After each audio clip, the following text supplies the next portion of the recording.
불확실한 시장에 맞설 차별화된 투자 전략 1월 7일 머니쇼 플러스 시작합니다. 오늘 우리 증시 양지수 동반 상승 출발 후 장중에 좀 엇갈리는 모습을 보여줬습니다. 지금 종가 한번 확인해 보겠습니다. 오늘 코스피 0.57% 상승 4,551포인트, 코스닥은 낙폭 조금 줄였습니다.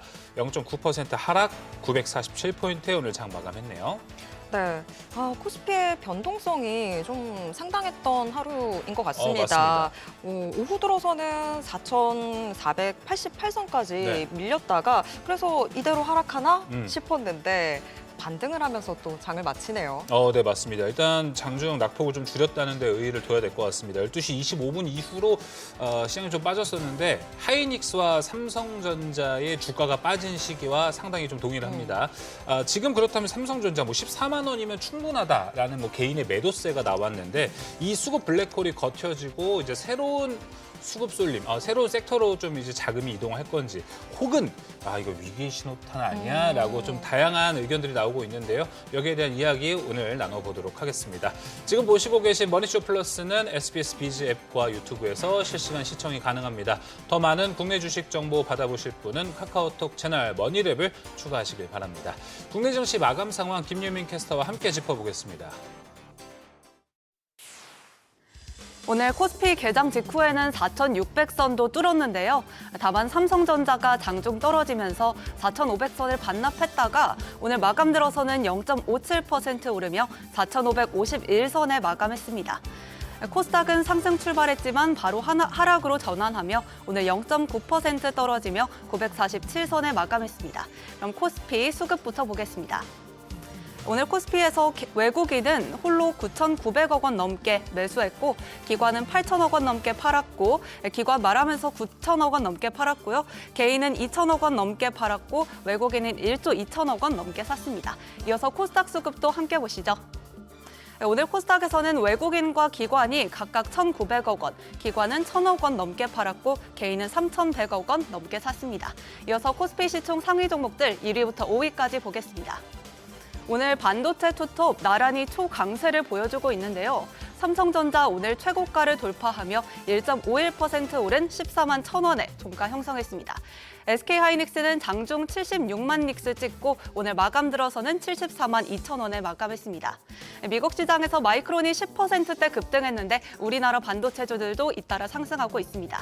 삼성 바이오로직스는 목표가 상향 조정 리포트로 오늘 2.67% 상승하며 마감했습니다. 다음으로 코스피 6위부터 10위도 보겠습니다.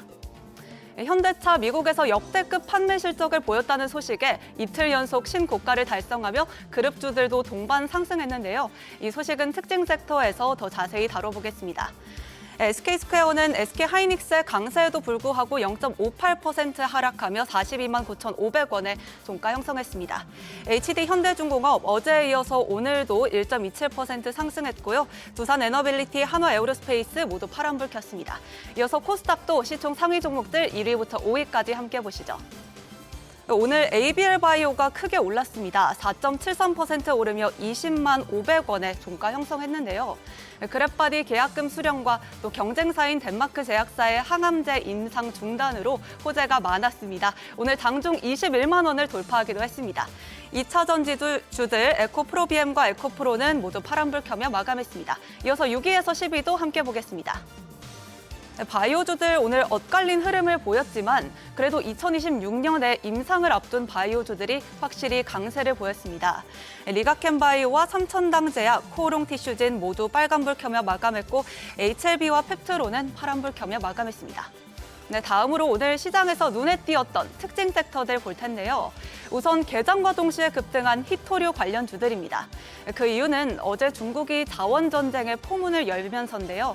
중국이 사실상 일본의 히토류 수출을 금지했는데 우리나라 히토류 관련주들이 그 반사의 기대감으로 상승했습니다. 히토류 자석을 만드는 기업들, 또 자성 소재 기업 모두 강세입니다. 유니온 머티리얼 오늘 개장 직후부터 장 초반에 상한가를 찍었고 모 회사 유니온도 함께 상승하며 마감했습니다. 다음으로 오늘 시장에서 주목받았던 또 다른 특징 섹터 볼 텐데요. 앞서 현대차가 오늘 강세를 보였는데 관련해서 자동차주들 역시 모두 올랐습니다. 현대차 그룹의 로봇 산업 진출이 증시에도 계속 반영되고 있는 모습입니다. 현대 오토에버와 현대 모비스, 기존의 자동차 부품주지만 각각 로봇의 소프트웨어와 하드웨어 개발로 나아갈 수 있기 때문에 상승세를 보였고요. 또 어제 저녁에 정의선 현대차그룹 회장이 젠슨 황 엔비디아 CEO와 회동을 했다는 소식이 전해졌는데요. 엔비디아의 자율주행 플랫폼인 알파마요가 최근 주목받고 있는데 또 현대차와 함께 협력할 가능성까지 조명되면서 이외의 자동차 부품주들도 강세를 보이고 있습니다. 마지막으로 오늘 환율 짚어보겠습니다. 오늘 환율은 30전 오른 1,445원 80전에 거래 마쳤습니다. 환율은 미국 기준금리의 영향을 많이 받는데요. 연방준비제도 위원들이 통화정책 방향에 엇갈린 흐름을 보이면서 미국 기준금리가 어떻게 결정될지에도 관심이 쏠리고 있습니다. 이번 1월 FOMC에서 어떻게 발표될지 지켜보셔야겠습니다. 이렇게 오늘장 흐름부터 특징 업종까지 살펴봤는데요. 이어지는 자세한 시장 대비는 증시 인사이트에서 함께해 보시죠. 지금까지 오늘장 브리핑이었습니다.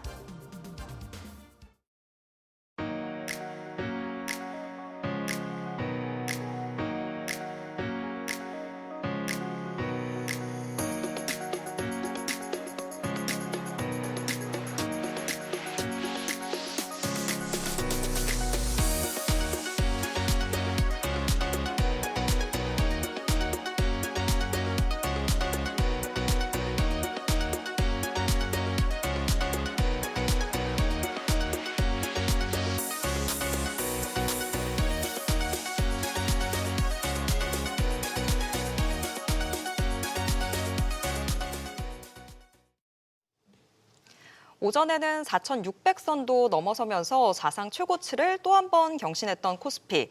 그런데 오후 들어서 상승분을 반납하고 또 하락 전환하는 순간도 있었습니다. 변동성이 정말 상당했던 하루였습니다. 맞습니다. 일단 내일 옵션 만기를 기다리고 있고요. 삼성전자의 잠정 실적 발표 또한 있습니다.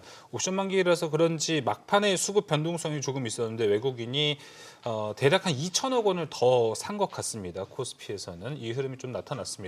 내일 시장에 대한 전략 어떻게 좀 펼쳐야 할지 다양한 이야기 나눠보겠습니다. 그레너리 투자자문 이완수 대표, 이지스탁 이지은 대표 함께하겠습니다. 어서 오세요. 네, 안녕하십니까. 안녕하세요. 변동성이 상당했던 시장 상황부터 좀 짚어보겠습니다. 이완수 대표님, 오늘은 그래도 좀 현대차 그룹주 덕분에 반도체 쏠림 그쵸? 현상은 좀 줄긴 했지만 그래도 지수에 있어서 반도체 영향들이 상당히 컸던 것 같은데 네. 오늘 시장 어떻게 보셨어요? 일단은 뭐 전반적으로 새해 되면서 매크로 상황은 사실 좀 안정적이거든요. 그러다 보니까 안정화된 이 매크로 상황에서 각각 업종별로 이제 기대치들이 이제 반영이 되고 있다 이렇게 보시면 될 것 같고요. 뭐 그중에서 반도체 같은 경우에는 저희들이 삼성전자, SK 하이닉스를 중심으로 한미 반도체까지 쭉 지금 강세를 보이고 있는데 이 부분이 사실 뭐 저희만 그런 게 아니라 네. 미국에 있는 반도체 주식이라든지 일본, 뭐 대만, 홍콩 전반적으로 지금 글로벌 반도체 산업에 대한 기대감이 크게 작용하고 있기 때문에 저는 뭐 당분간 반도체 중심이 저희 국내뿐만 아니라 이제 글로벌 전반적으로 이어지고 있기 때문에 쭉 더 가지 않을까 이렇게 보여지고 있고요. 그다음에 먼저 SK 하이닉스와 삼성전자가 먼저 또 실적을 또 발표하잖아요. 저희 예. 국내 기업 중에서 반도체들이 그러다 보니까 반도체에 대한 관심이 일단 집중돼 있다라고 보시면 될 것 같고요. 그런 와중에서 이제 어제부터 이제 오늘부터 시작된 CS 2026을 통해서 네. 특히 이제 CS 2026의 전반적인 모토가 이노베이터스 쇼업 그러니까 AI 사회로의 진입이거든요. 그 중에서 가장 지금 중요한 포인트는 피지컬 AI라든지 아니면 로보틱스라든지 자율주행과 같이 실생활에 바로 적용이 될 수 있는 부분이 관심을 받다 보니까 그 중에서 현대차들이 저희가 모르는 사이에 현대차 그룹이 벌써 이렇게 올라왔거든요. 그렇죠. 그래서 그 부분이 그동안 현대차가 이제 항상 약점이었거든요. 새로운 비즈니스 모델이 없다라고 얘기했었는데 이번에 자율주행뿐만 아니라 로보틱스까지 새로운 비즈니스 모델을 더 추가한다는 입장에서 본다면은 지금 뭐 로보틱스하고 오늘 자율주행 많이 올라요. 오르는데 보시면은 현대차 그룹과 관련되어 있는 로보틱스와 또는 그 자율주행이라고 보시면 될 것 같아요. 그래서 이렇게 지금 본다라고 하면은 저는 이제 업종과 이제 순환매는 계속 지속될 수 있고 그 다음에 네. 이벤트들이 계속 나올 수 있기 때문에 오늘 뭐 장중에 좀 변동성이 커진 거에 대해서는 그렇게 그렇죠. 크게 불안 안 하셔도 되지 않을까 이렇게 지금 보고 있습니다. 네, 반도체와 이제 현대차의 로봇 밸류 요 정도로 좀 이야기를 해주셨습니다. 현재 우리 시장실 이끄는 포인트 이 두 가지인데요. 일단 이재현 대표님 오늘 최근에 많은 분들이 걱정했던 게 시장이 이렇게 좋아도 이게 만끽이 안 된다는 게 삼성전자, SK 하이닉스만 좋아서 많은 분들이 이 상승세를 다 온전히 가져가지 못하는 모습이었습니다. 근데 오늘 삼성전자에는 기관도 그렇고 외국인도 그렇고 어느 정도 사다가 이제 좀 파는 모양새가 나왔습니다. 그러다 보니 이 수급 블랙홀이 좀 거쳐지면 새로운 곳으로 자금이 갈까?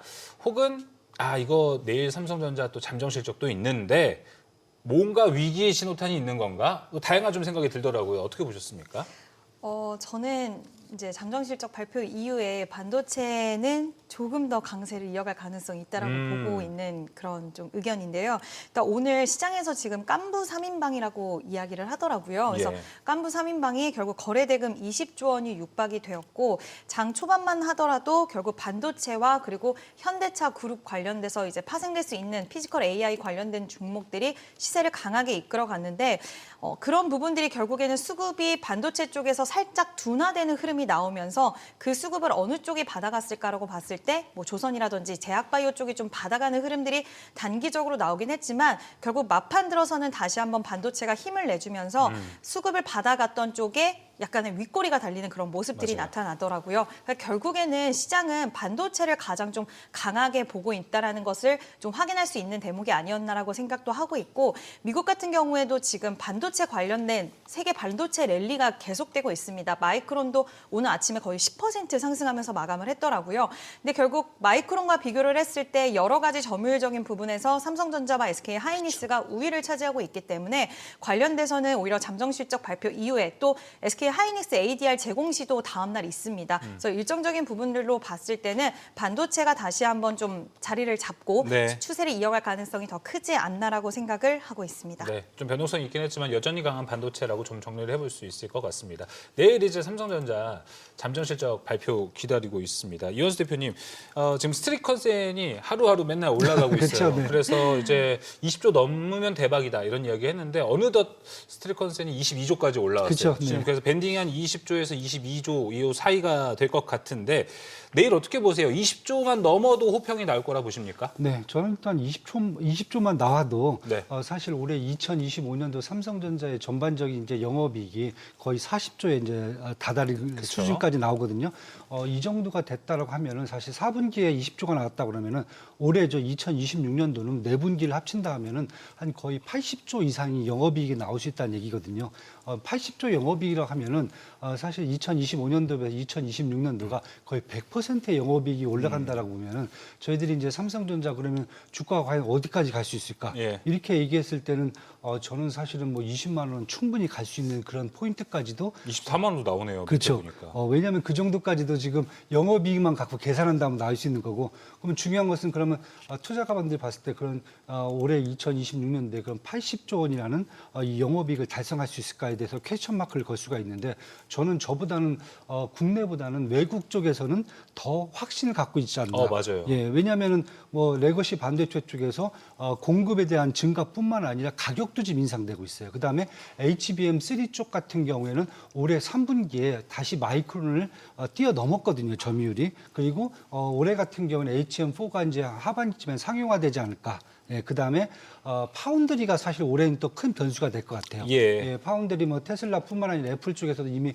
선주문이 들어와 있기 때문에 이것까지 합친다면은 삼성전자 전반적인 분야, 특히 이제 반도체 쪽에서 나올 수 있는 이런 영업이익이 저희는 이제 외국인들 특히 글로벌 리서치 하우스에서 보듯이 80조에서 100조 원 정도에 나온다고 하면은 뭐 삼성전자 주가는 뭐 저희들이 지금 뭐 PER 24배, 28배 정도 되지만은 충분히 30배까지 넘어간다라고 하면은 저는 뭐 20만 원은 충분히 올해 안에 달성되지 않을까 이렇게 지금 보고 있기 때문에 뭐 의심을 별로 하지 않는다. 하지 않는다. 예. 네, 그런 과정에서 오늘도 보시면 결국 또 외국인들이 삼성전자를 계속 매수하는 맞아요. 그런 포인트라고 보셔야 될 것 같습니다.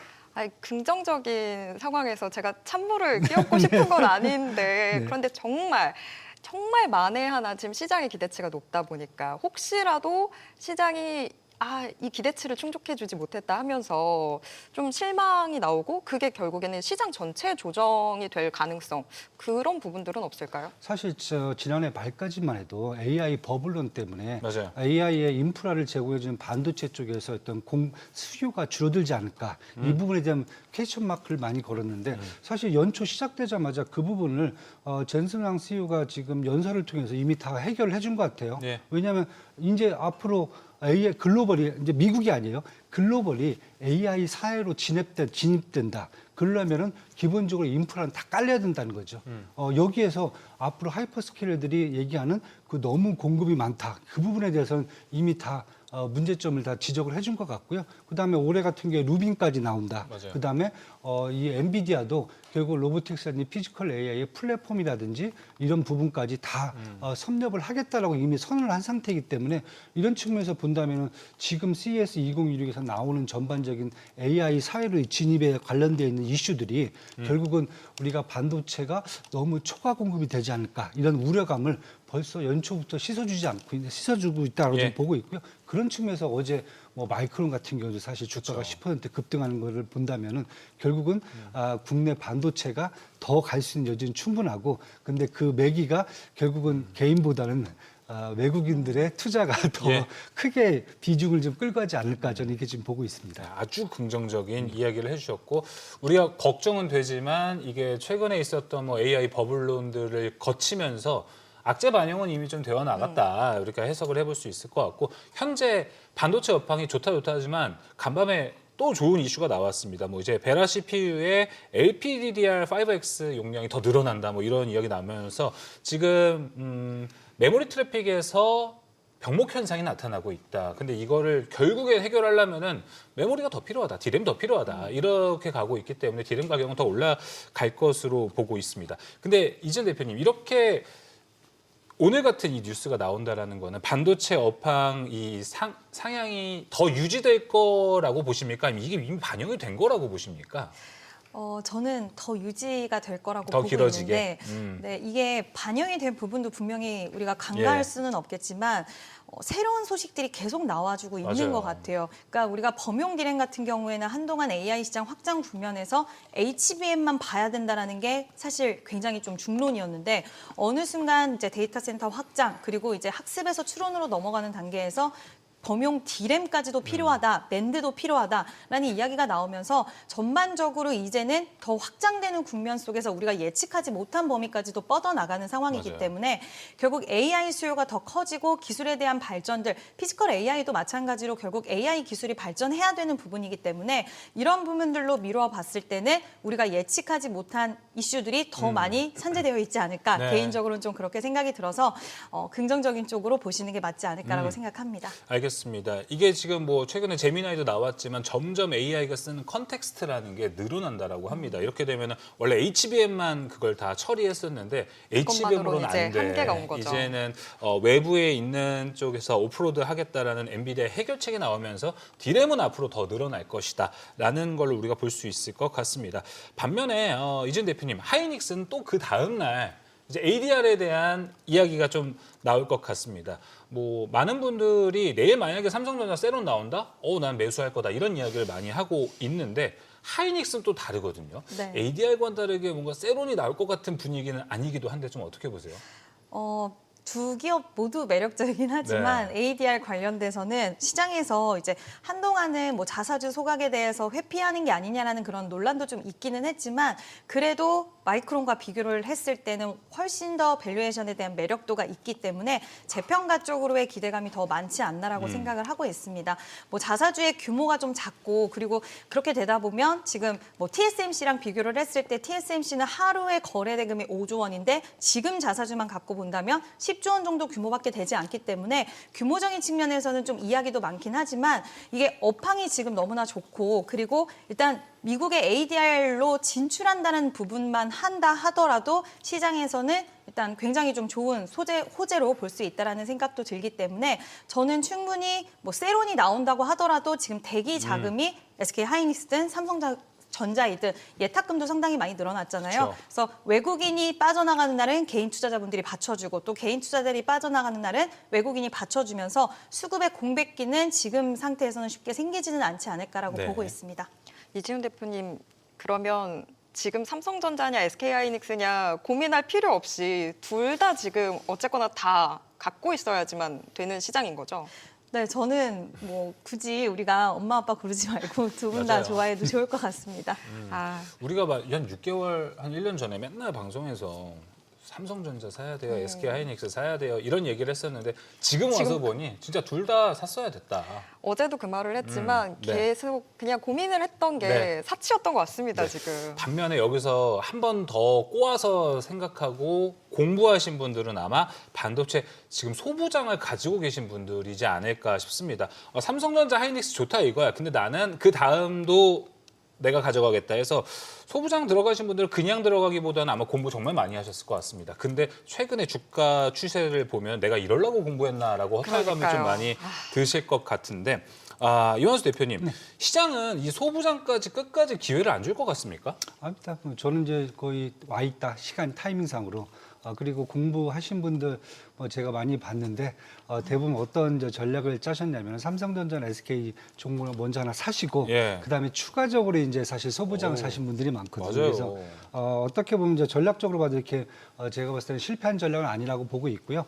최근에는 약간 이제 그 소재 쪽으로 좀 많이 움직였습니다. 왜냐하면은 반도체 어떤 물량이라든지 이런 것들이 공급 물량이 늘어나면서 그때는 바로 즉각적으로 반응한 게 소재 쪽이거든요. 부품 소재 쪽인데 다시 지금 이제 저는 이제 장비 쪽으로 이제 갈 수 있다라고 보는 이유가 이미 이제 사실 국내 삼성전자와 SK 하이닉스가 그 로드맵을 보여줬거든요. 삼성전자 지금 400조 원, 그다음에 공장 신규 건설 지금 얘기가 이미 시작돼서 진척이 돼 있고요. SK 하이닉스 지금 128조 원 지금 나와 있고요. 둘 다 이제 뭐 전남 광주냐 아니면 청주냐 뭐 평택이냐 어디를 지금 잡고 갈 건가 이렇게 얘기를 했을 때 이쪽들의 전략은 사실 하이엔드 반도체 쪽에 대한 전략이 지금 먼저 나오고 있거든요. 왜냐하면 레거시 반도체는 중국이라는 이미 이제 그 후발주자가 있기 때문에 그쪽에 좀 넘겨주는 네. 경향이 좀 크고요. 결국 하이엔드 쪽으로 지금 새롭게 공장을 신설해야 한다고 하면은 지금 뭐 장비 쪽 이런 쪽 부분들이 앞으로는 바로 이제 저희가 봐도 눈에 보이게 나오지 않을까. 특히 이제 예를 든다면 이제 뭐 저는 한미 반도체 같은 거 많이 보고 있는데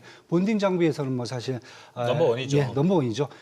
이미 뭐 그 대표님이 CEO가 그 얘기를 했어요. 올해 같은 경우에 HBM4에서는 자기들이 90% 이상의 점유율을 갖고 가겠다라고 얘기했는데 사실 얘기를 들어도 누가 봐도 허언이 아닌데 근데 지금 당장 눈앞에가 아니라 올해부터 시작을 하게 되면은 사실 이제 이쪽 장비 쪽은 지금부터 설치가 들어간다고 하면은 사실 약간 이제 후행하기 때문에 실제적으로 성과가 나오는 것은 올해 연말쯤 돼야지 성과가 나올 수 있기 때문에 네. 공부를 좀 많이 하신 분들은 타임 갭도 좀 한번 보셨으면은 이제 조금 갖고 기다리는 그러한 이제 시간도 좀 필요하지 않을까 맞아요. 이렇게 지금 저는 보고 있습니다. 오늘 심택이 엄청나게 급락을 했고 한미반도체도 빵 올라가다가 이 최고치 갔다가 주르륵 밀어졌거든요. 테크윙도 그렇고 이스페타시도 많이 좀 빠졌습니다. 그럼에도 불구하고 이준 대표님 소부장 갖고 계신 분들은 굳이 뭐 팔 필요는 없다 이 의견은 맞으십니까? 네, 저도 굳이 팔 필요는 없다라고 생각을 하고 있고요. 방금 말씀하신 것처럼 결국 우리가 증설을 굉장히 좀 기다렸었는데 네. 이제 좀 메모리 업계들이 예전에는 수주를 받기 전에 선으로 증설을 했지만 요즘에는 좀 변화된 모습을 보여주고 타이트하게. 있고 네, 그러다 보니까 증설에 대한 일정들이 좀 미뤄져서 이번 3분기 때 실적이 좀 아쉬웠던 기업들이 있는데 결국 증설 사이클은 그대로 이제 돌아갑니다. 그러면 수주에 대한 모멘텀 발생을 할 것이고 4분기 아니면 내년에 오히려 실적이 더 좋아지는 기업들이 많이 있을 거기 때문에 저는 소부장 기업들은 지금 워낙 투톱 쪽으로 많이 쏠려 있는 그 상황 속에서 이제 추가적으로 투톱이 약간은 쉬어갈 때 그 수혜적인 측면들을 장비 쪽이 받아가거나 소부장 전반적으로 온기가 확산될 가능성이 있다라고 보고 있습니다. 우선순위는 장비가 유한수 대표님과 마찬가지로 장비를 보십니까? 아니면 소재도 볼 때 됐다. 저도 장비를 보고 장비, 있어요. 여전히. 네, 검사 장비라든지 네. 일단 결국에는 미세 공정이 굉장히 고도화될수록 검사 장비에 대한 수요가 좀 저는 늘어나지 않을까라고 보고 있어서 한미 반도체도 상당히 좋게 생각을 하고 있는데 뭐 테크잉이라든지 이런 쪽의 검사 장비 쪽도 보시면 좋을 것 같습니다. 네. 일단은 소부장 안에서 장비 먼저 좀 챙겨보도록 하겠습니다. 잘 버텨야 돼요. 네, 지금 힘든 잘 시기가 될 수 있지만 잘 버텨야 됩니다. 버텨야 되죠. 예. 네. 오늘은 반도체뿐만이 아니라 현대차 그룹주들도 시장에서의 큰 주인공이었기 때문에 예. 현대차 그룹주들도 좀 저희가 체크를 해보도록 하겠습니다. 특히 현대차 그룹주 내에서 현대차 오늘 주가 상승세 대단했습니다. 어제는 사실 좀 안타까웠었거든요. 어제 뭔가 장 초반에만 기세가 좋았다가 그 아쉬움을 오늘 다 좀 보여준 것 같은데 페이크라는 얘기가 있더라고요. 자, 오늘 주가 상승의 의미를 좀 어떻게 해석해야 되는지 일단 이지은 대표님께 좀 여쭤볼게요. 이 현대차가 뭐 자율주행에 있어서도 좀 아쉬웠다가 젠슨왕 CEO랑 만나고 난 이후에 오늘 이렇게 주가가 상승해서 오늘 주가 상승에 좀 의미가 있지 않나라는 생각이 드는데 어떻게 보세요? 상당히 의미가 있다라고 생각하는 부분은 어저께 좀 밀리는 모습을 보면서 많은 투자자분들이 그래 현대차는 탄력이 좀 아쉬워라는 그런 이미지적인 부분들 그럼 그렇지라는 얘기가 네, 나왔어요. 그런 게 있었을 것 같은데 단 하루 만에 이렇게 반등이 나오는 모습을 보면서 아마 투자자분들도 좀 달라졌나라는 생각하셨을 것 같습니다. 로봇 속은 지금 구글의 딥마인드와 함께 좀 협력하겠다는 이야기가 나왔고 자율주행은 또 엔비디아와의 협력의 이야기가 나오면서 결국에는 빅테크 대열에 합류하는 모습이 저는 가장 좀 인상을 두고 우리가 봐야 되는 부분이 아닐까라고 생각을 하고 있고요. 통상 뭐 자율주행 그리고 로봇 우리나라는 다른 나라 비해서 기술적인 부분들이 좀 아쉽다라는 평가가 있었지만 이런 협력들을 통해서 기술에 대한 부분들을 보완을 하고 훨씬 더 똑똑한 로봇 그리고 훨씬 더 빠르고 더 정교해진 자율주행을 특히 자율주행 쪽에서는 기대가 많이 떨어진 상태였잖아요. 근데 엔비디아와의 협력이 많은 것들을 바꿔놓을 수 있다라고 생각이 들어서 저는 현대차는 오늘 거래량이 엄청나게 많이 터지면서 상승세가 나왔거든요. 맞습니다. 그래서 추세 전환으로도 볼 수 있지 않을까. 그리고 로보틱스 기업으로 재평가 충분히 가능하지 않을까라고 생각을 합니다. 뭔가 이게 라이징 스타가 다시 나온 건가 아닌가 이런 좀 생각이 들 정도였습니다. 오늘 현대차 그룹주 거의 다 좋았습니다. 어제 로봇 이야기도 있었고요. 이완수 대표님. 오늘 뭐 자율주행에 대한 이슈도 부각이 되면서 이렇게 주가가 많이 올라갔는데 로봇과 자율주행 둘 중에 하나로 올라갔다고 보십니까? 아니면 둘 다가 좀 이렇게 겸비가 돼서 믹스가 돼서 오늘 좀 상승분을 만들어냈다고 보십니까? 저는 전반적인 피지컬 AI 생태계를 현대차 그룹이 일단 이니셔티브를 취하지 않았나 이런 생각이 좀 들어요. 왜냐하면 CS2021에서 뭐 전시 효과를 처음에 봤을 때 뭐 아틀라스 같은 보스턴 다이내믹 아틀라스 같은 경우는 사실 피지컬 로봇이거든요. 이 부분이 이렇게 발전됐으리라고 사실 많은 분들이 예상을 못했는데 네. 허걱한 거죠. 두 번째는 현대차가 자율주행 모빌리티죠. 이제 모베드 같은 경우도 지금 로보틱스 분야에서 최고 혁신상을 받았거든요. 그렇다 보니까 지금 현대차 그룹이 두 개를 다 갖고 가는 겁니다. 피지컬 로봇도 갖고 가는 거고 자율주행 쪽도 갖고 가는 거거든요.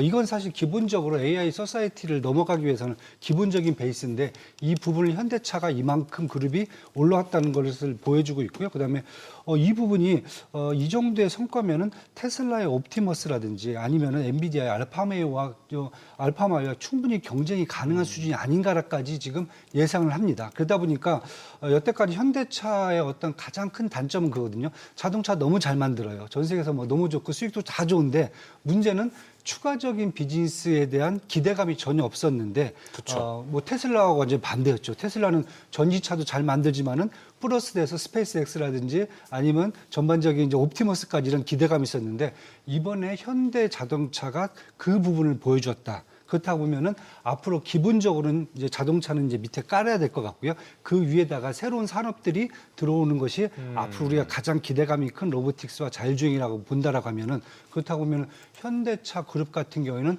다시 재평가돼야 되지 않을까. 그룹 내에서도 특히 이제 뭐 현대모비스 같은 경우는 이제 피지컬 쪽이 더 강할 거고요. 그다음에 현대 오토웨버 같은 자율주행 쪽이 더 강할 거고 그룹 내에서도 모든 게 다 해결할 수 있는 수준까지 와 있기 때문에 그렇다고 보면은 어제까지는 다들 긴가민가 했는 상황이었는데 하루 정도 지나면서 거기에다가 젠슨왕 CEO와의 어떤 대담까지 이어지면서 저는 이런 부분들을 아마 투자가분들한테 확신을 시켜준 게 아닌가. 네. 그렇다고 보면은 올해 같은 경우는 현대차 그룹 전반적으로 아마 재평가를 좀 받아야 되는 상황이 와 있다. 저는 이렇게 네. 보고 있습니다. 대표님, 근데 이거 알파마요를 앞으로 사용하겠다라고 지금 공식적으로 나온 건 아니죠? 네, 그렇죠. 기대감인 거죠? 기대감이죠. 네. 예, 알겠습니다.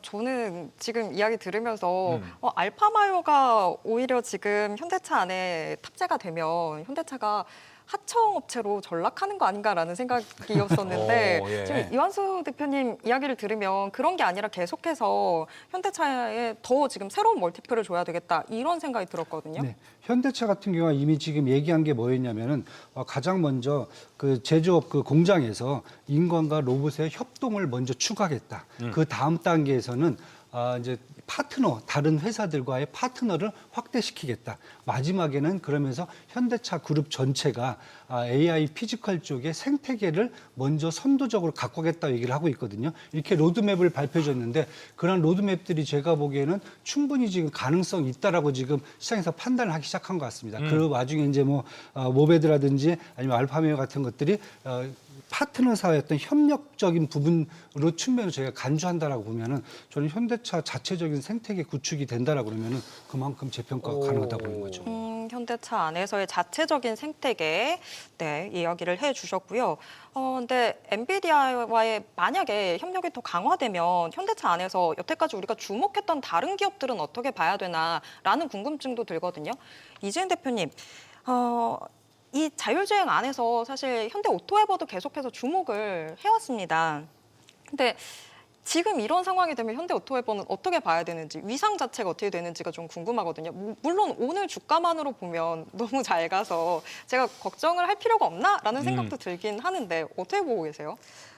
현대 오토웨버 같은 경우에는 지금 로봇과 자율주행 쪽의 모멘텀을 양쪽으로 다 받아갈 수 있다라고 시장에서 보고 있는데 일단 현대차 같은 경우에 하드웨어 제조를 하게 될 것이고 그리고 모빌리티 운영에 대한 시스템을 좀 담당을 하게 될 것 같아요. 그리고 엔비디아 같은 경우에는 이제 차가 좀 똑똑하게 움직일 수 있도록 결국에는 뭐 고성능 하드웨어 칩을 제공을 하고 거기에 AI 모델을 또 얹고 학습 환경을 통째로 패키징해서 좀 공급하지 않을까라고 보고 있는데 그 안에서 현대 오토에버가 모빌리티 운영 쪽으로의 능력이라든지 이런 부분들을 펼칠 수 있는 가능성은 있기 때문에 이게 뭐 하드웨어만 현대차가 만들고 전체적으로 다 엔비디아 거를 접목을 한다라기보다는 이제 뭐 시너지 효과에 대한 부분들을 시장에서는 좀 보는 것 같고요. 그렇다고 해서 오토에버의 역할이 없어지는 것은 아니기 때문에 오늘 이렇게 큰 상승이 만들어지지 않았나라고 보고 있습니다. 알겠습니다. 현대차 관련주들이 오늘 다 거의 좋았습니다. 오늘 가장 눈에 띄었던 게 현대 모비스 올라갔었고요. 글로비스도 올라갔습니다. 이 두 종목이 사실 이 현대차 그룹의 지배구조랑도 참 연결이 많이 되어 있는 기업인데 궁금합니다. 뭐가 더 지금 매력적일까요? 이완수 대표님. 항상 고르라고 하면은 저희들이 힘들어요. 이게 사실 이 말씀을 드리는 게 딱 그겁니다. 이게 모비스 주가가 올라가는 게 현대가에서 바라보면 이게 좋은 상태가 아니거든요. 이게 비싸지면 그렇죠. 내야 될 세금이 네. 많아져서 네. 오히려 글로비스 올라가는 게 이쪽은 더 좋은 거긴 한데 근데 현대모비스가 지금 액추에이터 직접 만든다 이런 얘기 하니까 밸류를 줘야 될 것 같긴 해요. 네. 사실 밸류적인 측면에 본다면 모비스가 훨씬 낫죠. 왜냐하면 모비스는 이제 전반적인 부품이라든지 결국 이제 하드웨어 쪽을 다 제공을 해줄 수 있는 여력이 좀 사실 충분하고요.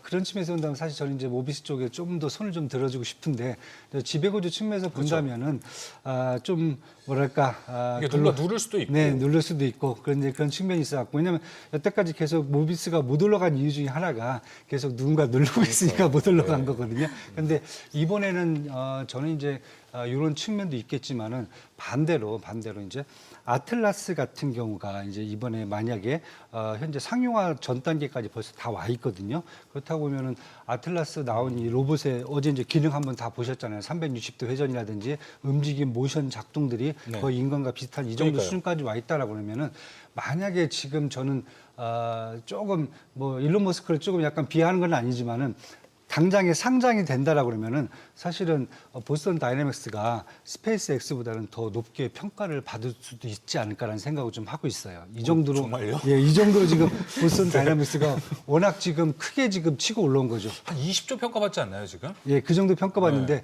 더 받아도 되지 않을까. 예, 그래서 저는 만약에 그 평가를 조금 더 세게 받는다 하면은 그럼 너무 좋죠. 그럼 사실 현대 쪽에서는 이쪽 이제 갖고 계신 이제 요 지분을 갖고 계신 이제 회장님 쪽에 지역에서는 사실 뭐 모비스가 좀 올라도 아니, 충분히 지금 커버를 할 수 있는 여력이 되죠. 수준 예. 여력이 되기 때문에 차라리 모비스 누르지 마시고 그냥 제가 봤을 때는 아틀라스를 더 키워갖고 맞아요. 돈을 좀 많이 벌어서 사시는 게 어떻겠나 좀 그런 생각도 좀 해봐요, 사실 저는. 일리 있는 말입니다. 네. 이게 이제 보스턴 다이내믹스 아틀라스를 더 키우면은 이제 보스턴 다이내믹스의 주가가 이제 지분 가치가 올라가는데 그러면 모비스도 충분히 낼 여력도 있고 그렇죠. 네. 글로비스가 또 지분을 갖고 있습니다. 보스턴 다이내믹스. 그렇죠. 그렇기 때문에 둘 다 겸사겸사 좋은 흐름을 좀 그려볼 수 있다. 네, 저도 스페이스X보다 더 높았으면 좋겠어요. 네, 일단 모두의 염원이 좀 될 것 같습니다. 이진 대표님은 어떻게 좀 판단을 하십니까? 뭐 글로비스는 좀 논외로 가더라도 지금 뭐 현대차가 너무나도 이렇게 강하다 보니까 현대차, 현대, 모비스 뭐 이것도 SK하이닉스, 삼성전자와 비슷합니까? 둘 다입니까?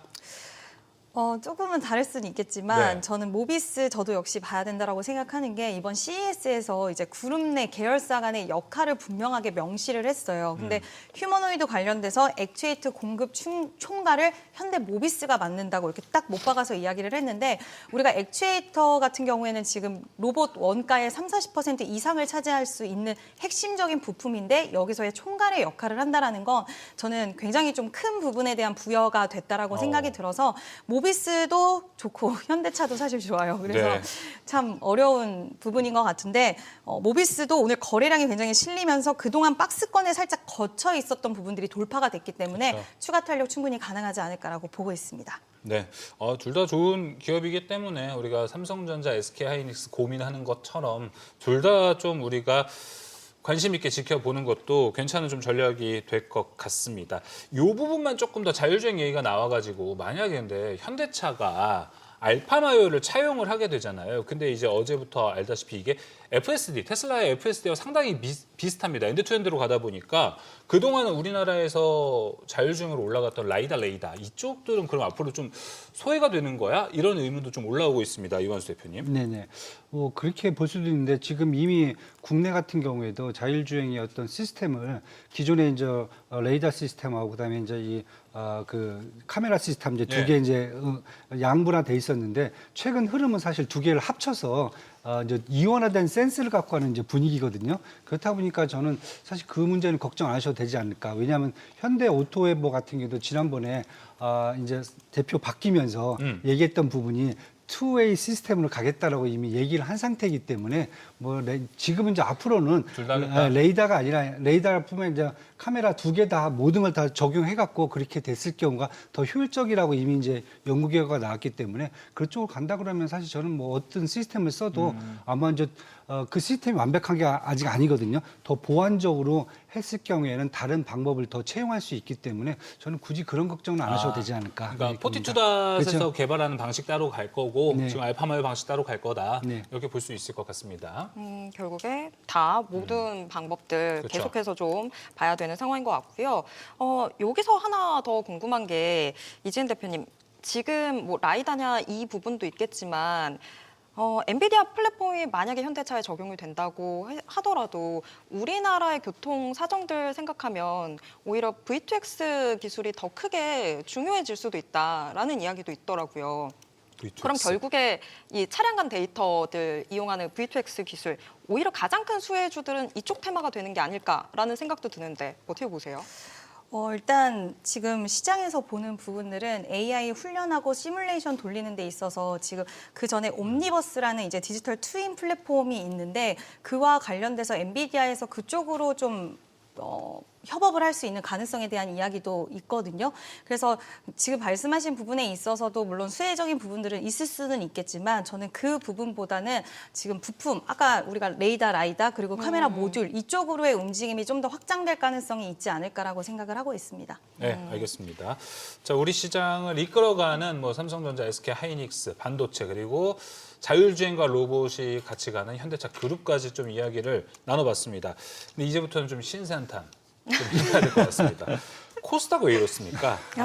오늘 장중에 코스닥은요 얼마가 더 빠졌죠? 1.88%까지 빠졌습니다. 코스피 이렇게 잘 가는데 코스닥은 왜 이러냐? 뭐 코스닥 활성화 정책한다면서 외국인은 사지도 않는다. 줄곧 약세만 나오고 있습니다. 이완수 대표님. 코스피, 코스닥이 너무 달라도 너무 다릅니다. 뭐 두 가지 측면이죠. 일단 업종적인 측면에서 봤을 때 코스닥 같은 경우에는 제약바이오와 2차 전지, IT 중소형주들이 사실 이제 포진해 있기 때문에 지금 당장 이제 투자가들 눈에 보였을 경우에 이쪽은 아직까지는 좀 더 기다려야 된다는 생각이 지금 팽배한 것 같고요. 두 번째는 이제 뭐 코스닥 같은 경우는 개인 투자가들 중심이고 아직까지 이제 기관이라든지 아니면 이 이제 외국인들이 들어오기에는 조금 더 시간이 좀 필요한 상황이라고 지금 보여지고 있고요. 그래서 지금 뭐 다들 얘기하는 게 코스닥 활성화 방안 시작됐는데 왜 이러느냐? 시작한 지 지금 몇 주 안 됐습니다. 몇 주 안 됐기 때문에 좀 지켜보셔야 될 것 같고요. 저는 이제 뭐 코스닥 활성화 방안 그 하나만 갖고 보시는 게 아니라 이미 전반적으로 증시에 상법 개정하고 세제 개편을 중심으로 시작이 됐고요. 그다음에 국민성장펀드 150조 원도 이미 코스닥 쪽 관련된 기업들의 이제 자금 들어오는 것을 좀 기다려야 될 것 같고요. 그다음에 코스닥 활성화 방안 나왔고, 그다음에 벤처 4대 강국 활성화 대책도 지금 나온 게 있거든요. 이것도 한 40조 원 정도 규모가 되고 있고, 마지막으로 이제 기획재정부가 MSCI 선진국 지수 편입 로드맵도 이제 올해 1월 말까지도 발표한다고 하니까 전반적으로 시장이 여러 가지 이제 계속 우호적인 열기는 계속 들어오고 있다라고 좀 보셔야 될 것 같고요. 이 열기가 한 번에 바로 이렇게 저는 그냥 바로 뭐 온돌 방식 같이 뭐 이게 바로 뜨끈해지는 게 천천히 이렇게 올라올 거기 때문에 아직까지는 좀 기다리셔야 될 것 같고요. 이게 이제 첫 번째고, 두 번째는 사실 코스닥 내 기업들이 일단은 조금 더 이제 매출이라든지 아니면 이제 뭐 규모라든지 이런 부분들이 조금 더 올라와야 돼요. 이 정도 상태 갖고는 외국인들한테 감히 저희들이 코스닥을 사세요라고 할 수 있는 그런 수준은 아직까지는 아니거든요. 맞아요. 예, 그래서 그런 두 개 부분이 시간이 좀 필요한 거기 때문에 굳이 저희가 급하게 지금 당장 안 오른다고 그래서 뭐 버려야 될 시장이라 이렇게 보실 필요는 없을 것 같아요. 좀 기다리시면 될 것 같다, 저는 이렇게 보고 있습니다. 네, 직접 투자하시는 개인 투자자분들도 이 부분을 잘 체크해야 될 것 같습니다. 왜냐하면 우리가 뭐 코스닥 활성화 대책 뭐 이런 이야기가 정부에서 나오기는 하는데 그 이후로 좀 외국인이 코스닥을 사지는 않습니다. 반면에 코스피는 산다라는 것, 외국인 투자자들은 온전히 돈을 지금 버냐 안 버냐 이 두 갈래로 딱 나눠놓고 시장을 보고 있는 것 같습니다. 그래서 나라에서는 이걸 좀 근본적으로 대책을 마련할 수 있는 이런 부분들을 좀 커버해 주는 것도 중요한 포인트가 될 것 같습니다. 이진 대표님, 근데 코스닥 좀 우리가 기대해 볼 수 있는 포인트는 CES 뭐 진행 중이지만 이 이벤트는 이제 진행이 거의 다 되어 갑니다. 다음 주는 이제 JP모건 헬스케어 기다리고 있습니다. 이제 이게 과연 코스닥 그리고 제약바이오가 생각보다 올해 많이 안 갔어요. 지금 네. 많은 분들이 실망이 있는데 어떻게 좀 보고 계세요? 아무래도 이제 뭐 삼성전자나 SK 하이닉스가 더 빅 이벤트다 보니 이제 일정에 대한 부분들이 좀 더 큰 쪽으로의 수급이 쏠렸던 부분인데 지금 딱 차근차근 생각을 해보면 일정대로 움직이는 것 같습니다. 그래요? CES 있고 또 삼성전자 실적 발표 있고 이제는 JP모건 헬스케어로 넘어가는 시즌이 될 수 있는 가능성이 있다라고 보는데 오늘도 먹는 비만 치료제 관련돼서 좀 긍정적인 소식들이 나오고 있는 가운데 결국 뭐 일동제약이라든지 D&D 파마텍, JP모건 헬스케어에서 일정이 있는 기업들도 지금 최근에 먹는 비만 치료제 관련돼서 기대감을 키워가는 소식들이 나오고 있는 만큼 저는 충분히 제약바이오는 지금 기술 이전 2025년에도 역대 최고치의 이전을 또 이뤄냈고 기술력에 대해서는 증명이 됐다라는 부분과 그리고 기술력을 통한 실적을 이제는 이루어내는 구간. 네. 그리고 삼성 바이오로직스 오늘 또 좋더라고요. 그래서 생물 그렇군요. 보안법이라든지 바이오시밀러 이런 미국 쪽에서의 또 정책들이 바이오시밀러 CDMO 시장에 대한 우호적인 환경들 우리나라 기업들 만들어줄 수 있기 때문에 저는 제약바이오 긍정적으로 보셔도 좋을 것 같습니다. 네, 그렇다면 우리가 당연히 뭐 이제 JP모건 헬스케어 앞두고 어떤 포인트를 잡고 봐야 될지 궁금합니다. 뭐 알테오젠, ABL바이오, 리가캠, RLE 이렇게 있고요. 최근 기조대로 간다면 비만 치료제 좋았습니다. 근데 오늘처럼 뭐 큐로셀이 오늘 많이 올랐더라고요. 이런 T세포 치료제, 세포 치료제 같은 쪽도 주목해봐도 좋을지 키워드는 어디로 보십니까? 저는 ADC 쪽을 ADC, 사실 여전히. 많이 보고 네. 있고요. 2월 달에도 또 유럽의 ADC 학회 일정이 또 있습니다. 그래서 줄줄이 일정이 이어질 수 있다라는 점과 물론 비만 치료제와 좀 저는 투톱으로 보고 있기는 한데 일단 ADC 관련돼서는 지금 전 세계에서 가장 주목하고 있는 치료제라는 것은 올해도 좀 변함이 없지 않을까라고 보고 있고요.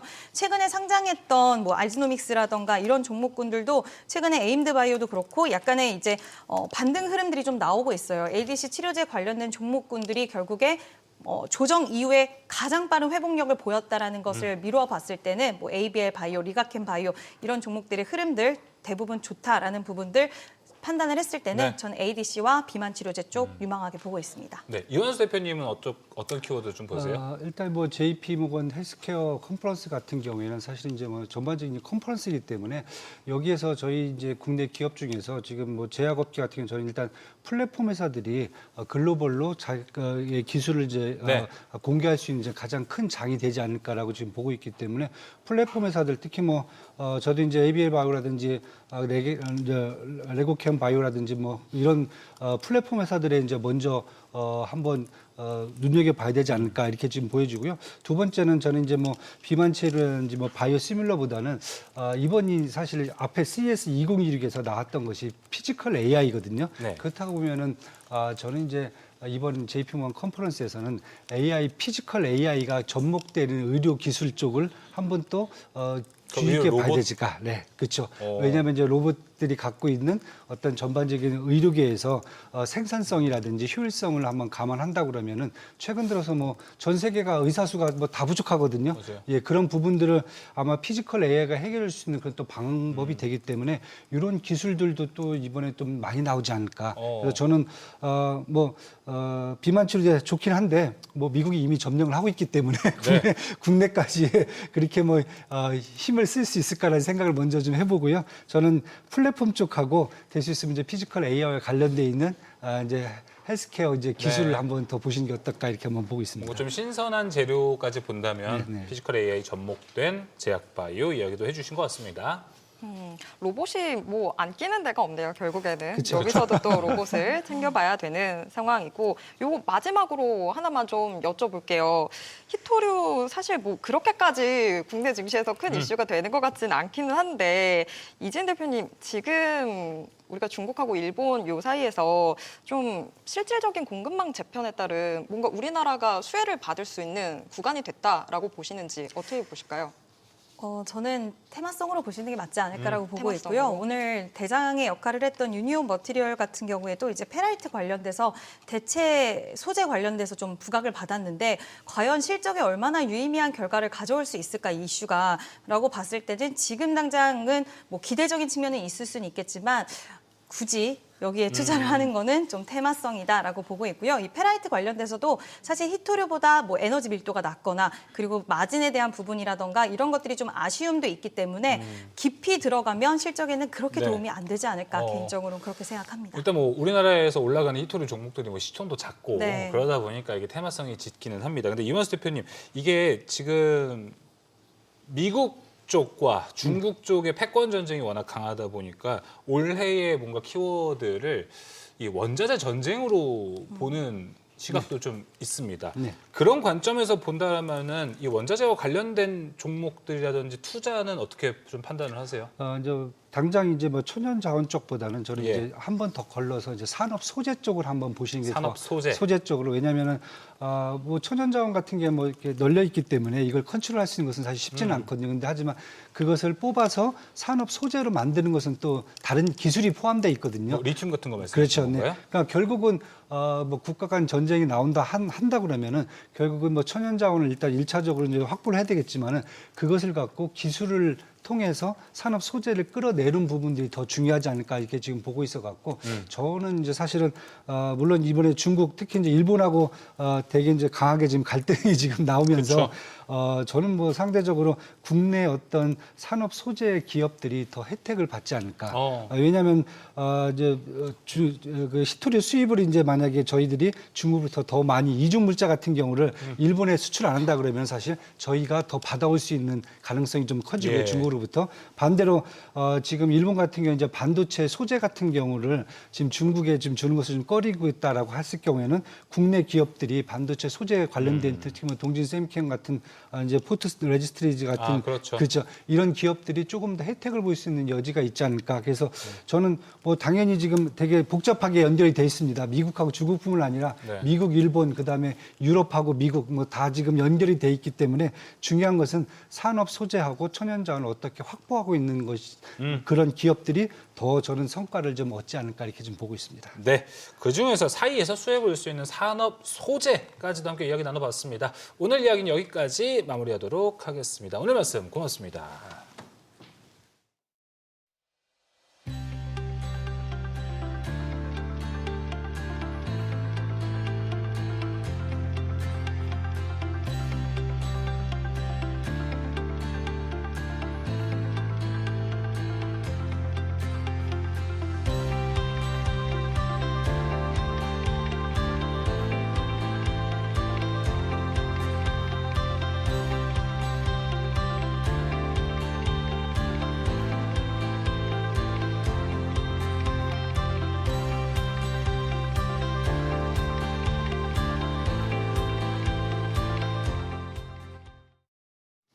뉴욕 증시에는 CES와 함께 1월 효과가 불어왔습니다. CES가 본격 개막하고 여러 기업들이 신기술을 공개하자 투자 심리가 제대로 되살아난 건데요.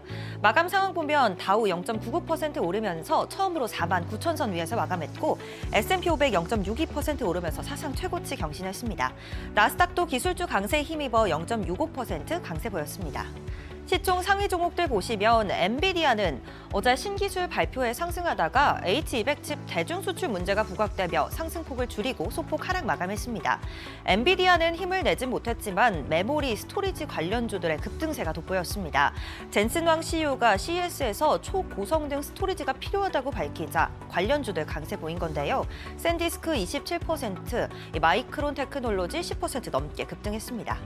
아마존은 어제 이어 오늘도 크게 올라줬습니다. 알렉사 플러스 웹버전 출시 소식에 더해 이 CES에서 가장 눈여겨보고 있는 자율주행 개발에 속도를 내고 있다는 소식이 호재로 작용했습니다. 시총 6위부터도 보면 일단 어제 빠진 일라이릴리 2% 넘게 올라줬습니다. 노보노디스크의 경구용 위고비 소식에 어제 잠깐 내렸지만 장기적으로는 비만 치료제 시장은 긍정적일 거란 전망이 투심을 자극했습니다. 한편 그간의 하락을 딛고 8거래일 만에 상승 가도를 달리나 싶던 테슬라는 오늘 다시 급락했는데요. 4% 넘게 큰 폭으로 빠졌습니다. 테슬라의 로보택시는 여러 가지 센서로 주변을 인식하는 방법을 사용하는데 이번에 엔비디아가 공개한 알파마요는 어제 전해드린 것처럼 추론 기반 모델을 사용합니다. 이에 예상치 못한 돌발 상황 발생 시 테슬라는 대처하지 못한다는 한계를 보완했다는 평가를 받습니다. 다만 머스크의 xAI는 무려 200억 달러의 자금을 조달했고 또 AI 모델 그룹도 긍정적인 평가를 받는데요. 테슬라가 이 전기차 산업에서 힘을 쓰지 못하는 가운데 스페이스X나 xAI 등 머스크의 다른 사업들은 호평을 받는 모습입니다. 이 부분은 잠시 후 투자 노하우에서 함께 이야기 나눠보고요. 저희는 종목 리포트 마저 살펴보시죠. AMD는 CES 기조 연설에서 새로운 AI 칩을 공개했습니다. 엔비디아의 맞불을 내놨는데요. 이번에 공개한 칩은 초대형 클라우드 데이터 센터가 아닌 소규모 기업 데이터 센터를 겨냥한 AI 칩입니다. 기존 소형 서버에 장착할 수 있도록 설계돼 이 기업들이 외부 클라우드를 거치지 않고 자체 시설 내에서 데이터를 보관하고 처리할 수 있다는 게 특징입니다. 보안과 비용을 동시에 고려하는 기업 수요를 겨냥한 전략으로 해석됩니다. AMD는 중장기 로드맵도 함께 제시했습니다. 리사소 CEO는 최상위 GPU와 새로운 베니스 CPU를 함께 결합한 헬리오스 시스템이 2026년에 출시될 예정이라고 밝혔고요. 이어서 2027년을 목표로 한 MI500 시리즈는 기존 대비 성능을 1000배 이상으로 끌어올리는 걸 목표로 했다고 설명했습니다. AMD가 단기 제품 출시를 넘어 장기적인 AI 인프라 경쟁에 본격적으로 뛰어들겠다는 선언으로 풀이됩니다. 리사소 CEO는 AI 혁신과 수요는 아직 초기 단계에 불과하다고 강조했습니다. 이날 행사에서는 오픈 AI의 브롱원 사장도 참가해 이 AMD와의 파트너십과 이 차세대 AI 시스템 공동 도입 계획을 논의했는데요. AMD는 단순한 칩 공급을 넘어 AI 생태계 안에서의 역할 확대를 분명히 했습니다. 다만 시장의 시선은 여전히 냉정합니다. 기조 연설 이후에도 AMD는 3% 넘게 빠졌는데요. AMD는 빠른 기술 진화와 공격적인 로드맵을 제시하고 있지만 AI 인프라 시장에서 여전히 엔비디아의 지배력이 압도적인 게 이유였습니다. 투자자들은 AMD가 이번 발표를 통해 엔비디아가 주도하는 시장에서 실질적인 점유율 확대를 이뤄낼 수 있을지를 주의 깊게 지켜보고 있습니다. 그럼 이제 9일까지 열릴 CES에서 주목해봐야 할 점 짚어보겠습니다. 이번 CES 2016의 또 다른 특징은 전기차에서 AI와 자율주행 기술로 무게중심이 이동했다는 점입니다. 트럼프 행정부 정책 기조 속에서 자율주행 기술에 대한 기대가 다시 부각됐고요. 또 대부분의 주요 완성차 업체들도 올해 신규 전기차 출시 계획이 없다고 밝혔습니다. 루시드와 누로, 우버 등은 CES에서 양산형 로보택시 모델을 공개하며 자율주행의 상용화 경쟁도 본격화되고 있습니다.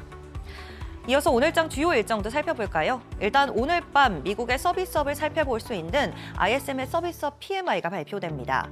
간밤 S&P 글로벌에서 발표한 서비스업 PMI는 8개월 만에 최저치를 기록하며 미국 경제가 다소 부진함을 보여줬습니다. 또 미국의 12월 ADP 고용 보고서와 11월의 졸츠 구인이직 보고서가 잇따라 기다리고 있는데요. 지표 결과에 따른 금리 예상과 기술주 전반의 변동성도 함께 점검해 봐야겠습니다. 지금까지 뉴욕 증시 전략이었습니다.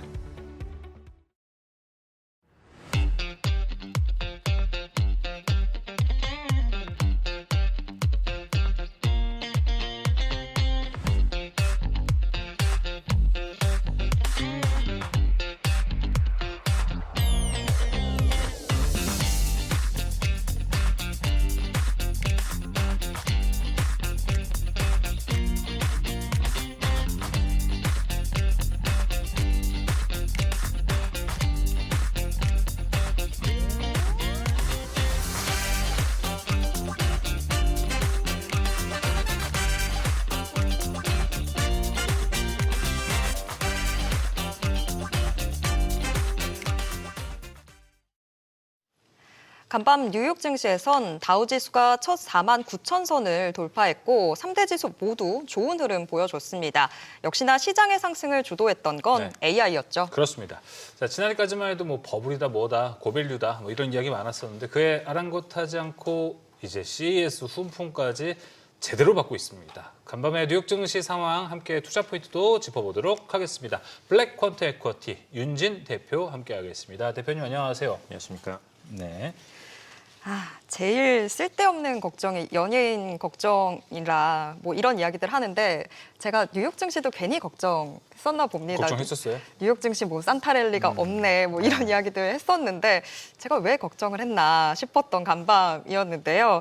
대표님, 간밤 뉴욕 증시의 어떤 상승 랠리의 가장 큰 동력 뭐라고 보셨나요?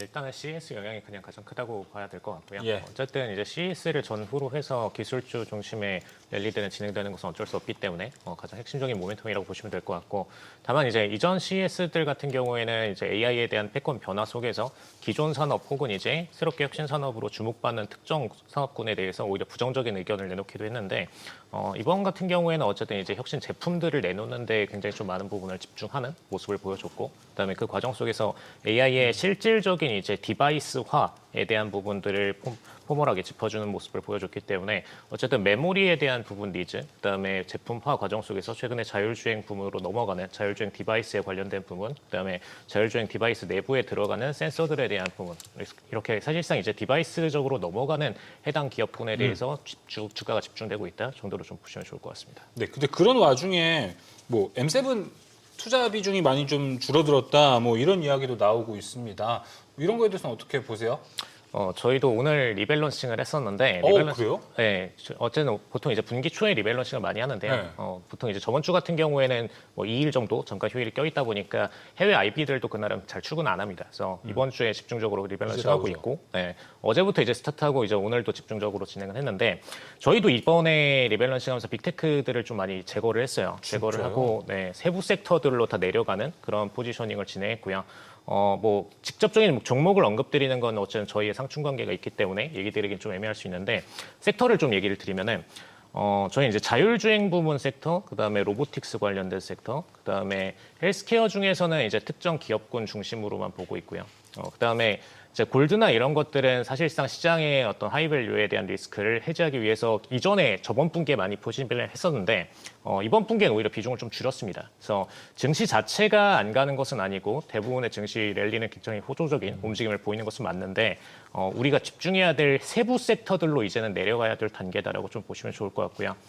저희가 보통 이제 글로벌적으로는 긱스 레벨을 따져가지고 섹터를 세분화하는데, 긱스 레벨 1 기준으로 투자를 했던 게 이전의 랠리였다면, 요거는 이제 테크, 뭐 헬스케어 이런 식으로 큼직하게 잘라서 투자하는 게 이제 긱스 레벨 1 기준이고요. 지금 이제 긱스 레벨 2 정도까지 내려가게 되면은 정말 이제 세부적인 섹터들, 뭐 반도체 내부에서 소부장, 뭐 장비 뭐 이런 식으로 내려가는 건데, 지금은 이제 칩셋의 라운드는 좀 지나가고 있고, 칩셋보다는 칩셋 내부에 들어가는 제품들, 뭐 HBM이나 HBF 관련된 제품들을 드릴 수 있고, TSMC 같이 뭐 파운드리 관련된 업종도 마찬가지로 해당은 될 수 있고요.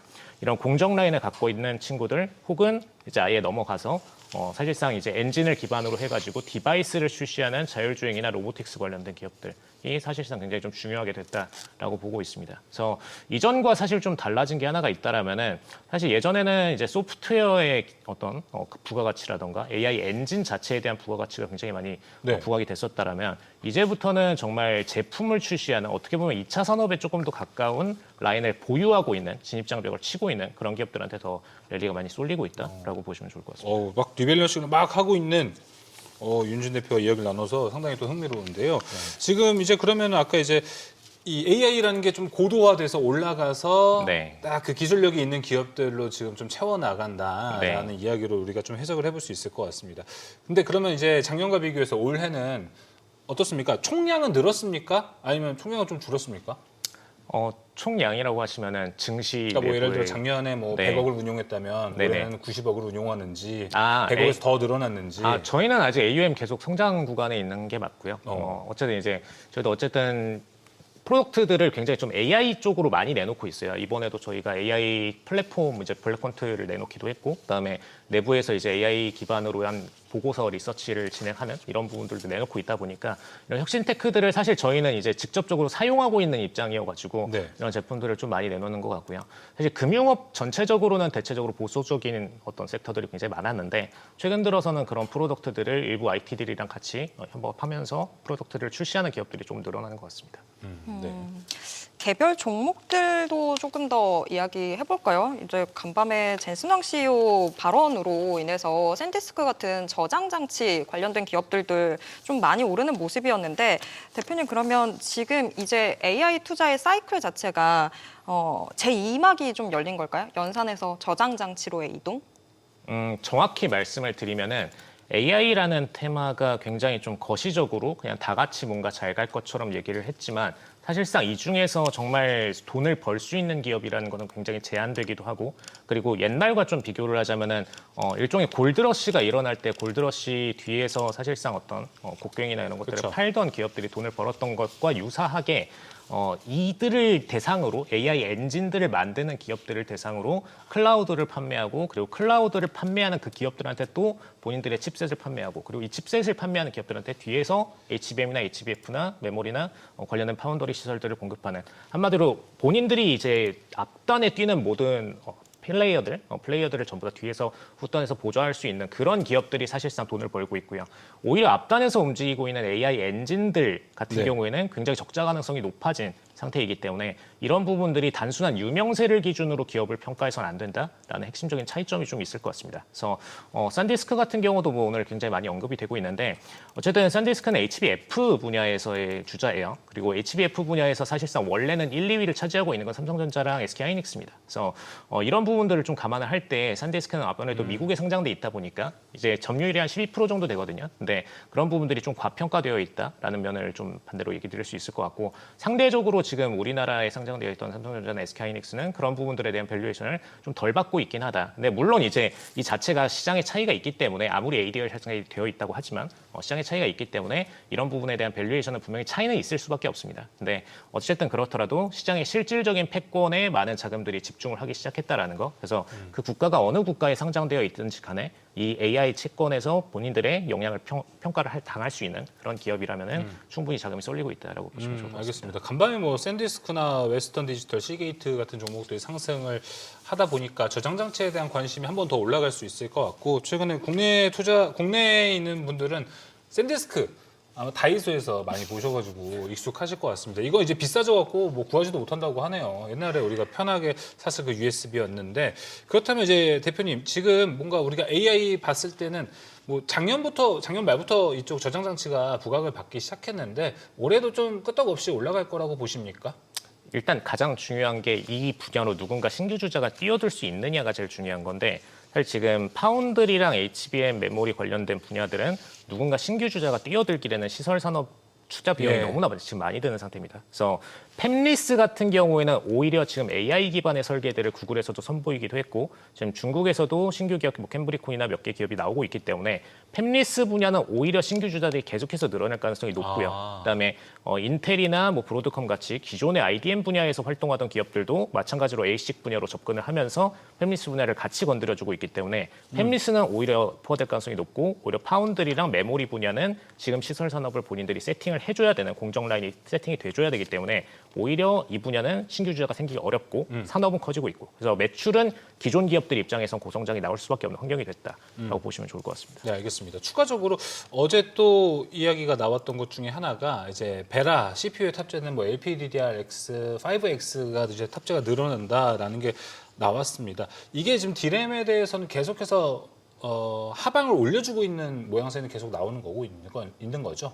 사실 디램이 원래 기존에는 메모리 분야에서도 사용을 했었고 HBF 분야에서도 마찬가지로 사용하고 있는 부분이기 때문에 이런 부분에 대해서 어쨌든 시설 관련된 기업들이 계속된 수주를 늘리고 있는 상황이고요. 파운드리 쪽에서도 계속해서 먼저 찾기도 하고 그다음에 팹리스 쪽에서 먼저 영업이 들어가기도 하는 그런 국면인데 지금 이 부문을 생산할 수 있는 기업군 자체가 우리가 알고 있는 삼성전자, SK하이닉스, 그다음에 샌디스크, 그다음에 총 한 마이크론까지 다 해가지고 4-5개 정도 기업군 안에서 대부분의 지금 AI 칩셋들의 발주가 일어나고 있는 상태거든요. 상태거든요. 그래서 이런 부분들에 대한 하방 기조 수요는 계속돼서 유지될 수밖에 없는 국면이고 앞으로 5년 동안에는 이 부분이 뭐 많게는 이제 뭐 100배까지도 평가를 하고 맞아요. 있는데 저희는 이제 보수적으로는 50배 정도로 평가를 증가할 거라고 보고 있는 상태입니다.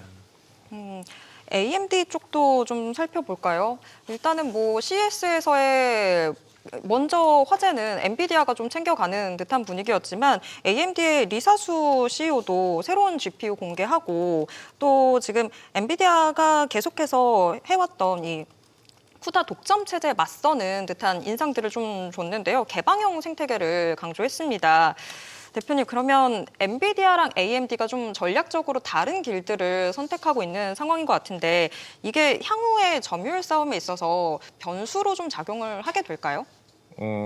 변수로 기존 점유율보다는 올릴 수는 있을 걸로 보여요. 근데 하나 좀 얘기를 드리면 쿠다 세계관이 생긴 게 2006년에 생겼거든요. 맞아요. 생각보다 엄청 일찍 생겼어요. 그래서 이게 원래 이제 아이폰이나 이런 것들이 나오기 전부터 이제 본인들의 설계들을 진행했던 부분이기 때문에 사실상 지금 연수로 따지면 20년 가까이가 됐는데 AMD는 이런 분야에 대해서 굉장히 독점적인 세계관을 구축하는 게 굉장히 좀 느리게 움직였던 부분이고 GPU 같은 경우에도 우리가 이제 AMD 제품들을 일부 알고 있는 제품들이 있죠. 근데 이런 제품들 같은 경우에도 사실상 점유율 부분이 최대 증가했을 때 50%를 넘질 못했습니다. 그러니까 GPU가 항상 독과점을 차지를 하고 있었고 상용화 디바이스 GPU 시장에서도 언제나 AMD는 항상 이제 후발주자의 모습을 차지를 하고 있었고요. 마찬가지로 어쨌든 이제 프로덕트를 내놓게 되면서 일부 대체제를 차지를 하기도 하고 그다음에 저가형 제품을 내놓으니까 어쨌든 그런 부분들에 대한 수요는 생길 수밖에 없다라고는 봅니다만 사실 이 부분을 하이엔드 제품으로 끌어올려가지고 그렇죠. 엔비디아를 밀어칠 수 있느냐? 그거는 굉장히 어렵다고 보고요.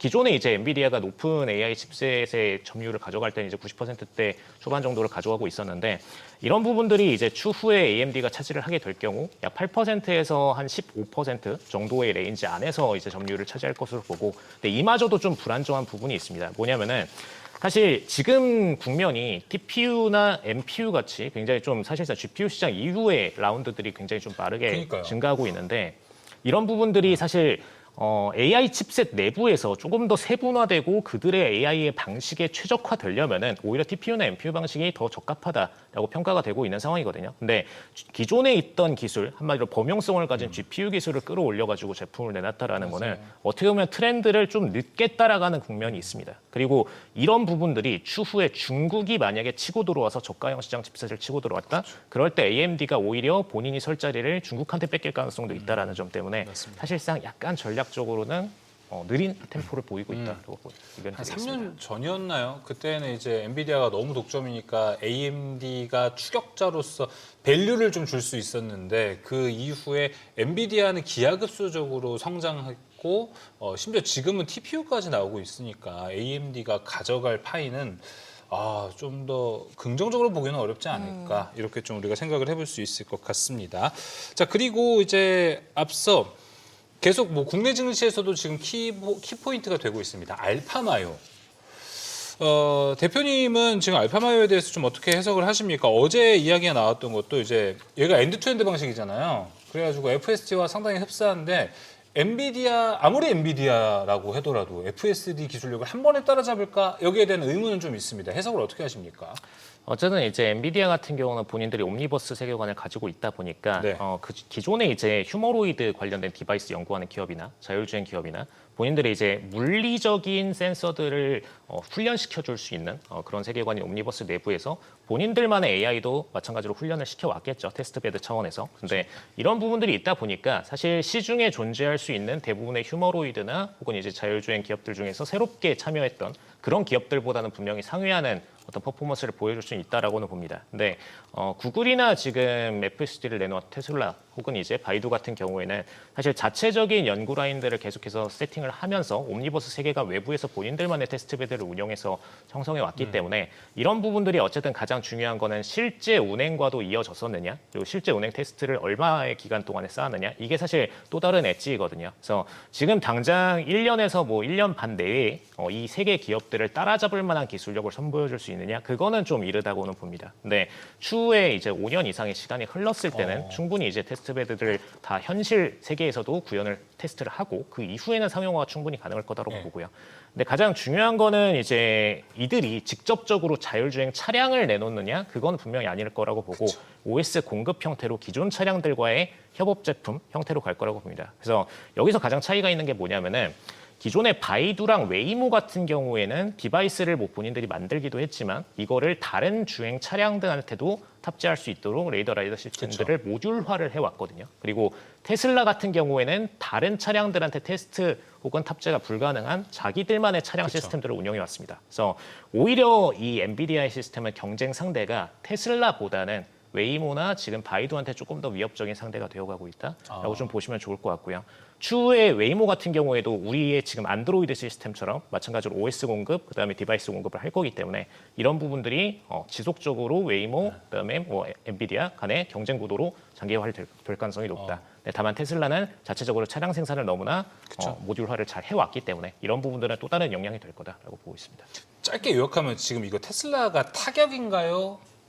따라가는 엔비디아한테 뭔가 프리미엄을 줄 만한 상황인 건가요?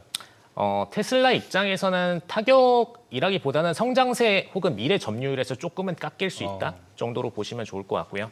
오히려 집중 타격은 바이두나 웨이모 그쪽이다, 쪽에 오히려. 집중 타격이 될 거다라고 보고 네, 있습니다. 라이다와 레이더 쪽으로 가고 있는 이 업체들, 이 밸류체인들은 아마 이 엔비디아의 등장으로 인해서 피해를 좀 받을 수 있다. 오히려 좀 더 나아가서 뭐 엔비디아와 테슬라 자율주행의 선의 경쟁을 우리가 기대해 볼 수 있는 타이밍도 슬슬 올 수 있지 않을까 생각이 듭니다. 네, 오늘 이야기는 여기서 마무리하도록 하겠습니다. 오늘 말씀 고맙습니다. 감사합니다. 네, 이제 미국 시장을 거치고 내일 아침이 되면 삼성전자 잠정 잠정 실적 실적. 발표 기다리고 네. 있습니다. 내일 여기에 대해서 저희 머니쇼 플러스에서 확실한 이야기도 준비해 보도록 하겠습니다. 네, 오늘 모든 투자 판단의 책임은 투자자분들께 있다는 점 알려드립니다. 머니쇼 플러스 오늘은 여기까지입니다. 여러분의 모든 경제에 SBS 비즈가 함께하겠습니다. 저희는 내일 오후 3시 30분에 다시 찾아뵙겠습니다. 고맙습니다.